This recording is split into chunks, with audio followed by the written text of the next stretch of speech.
Uncle ನಿಮ್ಗೆ ಏನಾಗಿದೆ? ತಲೆ ಗುಮ್ ಅನ್ನತ್ತೆ, ಕಿವಿ ಕೇಳಕ್ಕಿಲ್ಲ, ಕಿವಿ ಕೇಳುದಿಲ್ಲ, ಕಣ್ಣು ಒಂದು ಕಿವಿ ಕೇಳುದಿಲ್ಲ, ಒಂದು ಕೇಳುತ್ತೆ, ಸ್ವಲ್ಪ ಕೇಳುತ್ತೆ, ಅದು ಸ್ವಲ್ಪ ಕೇಳುತ್ತೆ, ಇದು ಕೇಳ್ತಾ ಇಲ್ಲ. ಎಷ್ಟು ಸಮಯದಿಂದ?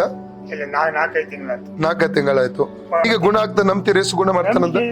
ಈಗ ನೋವುಂಟಾ? ನೋವು ಇದೆ ತುಂಬಾ.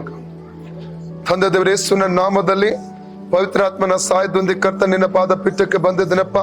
ಈ ತಂದೆಯವರ ಆರೋಗ್ಯಕ್ಕಾಗಿ ನಾನು ಪ್ರಾರ್ಥನೆ ಮಾಡ್ತಾ ಇದ್ದೇನೆ ಸ್ವಾಮಿ.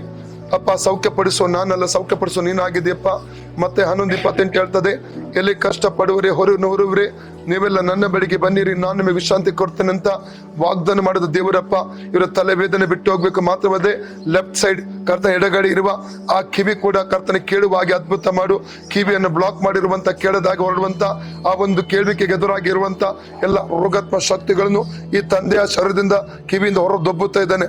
ತಲೆ ಫ್ರೀ ಆಗಿರ್ತಾರೆ, ನರಗಳು ಫ್ರೀ ಆಗಲಿ in the name of Jesus. ಲೂಕ 19 ಹಾವುಗಳನ್ನು, ಚೇಳುಗಳನ್ನು, ವೈರಿಯ ಸಮಸ್ತ ಬಲವನ್ನು ತುಳಿದಿಗೆ ಅಧಿಕಾರ ಶಕ್ತಿ ನನ್ನ ಹೆಸರು ಕೊಟ್ಟಿದ್ದಾನೆ. ಆದ್ರಿಂದ ಅದಕ್ಕೆ ಕೇಡು ಮಾಡುವುದಕ್ಕೆ ಸಮಯದಲ್ಲಿ free in the name of Jesus. ಎಫತ್ತ ಕಿವಿ ಓಪನ್ ಆಗಲಿ, ಕಿವಿ ಓಪನ್ ಆಗಲಿ, ತಲೆವೇದನೆ ಬಿಟ್ಟು ಹೋಗಲಿ, ನರಗಳು ಫ್ರೀ ಆಗಲಿ in the name of Jesus.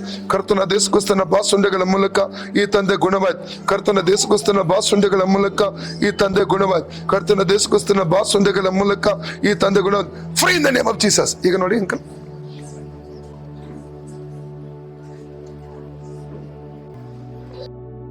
ಈಗ ಇಲ್ಲಲ್ಲ, ನೋವಿಲ್ಲಲ್ಲ?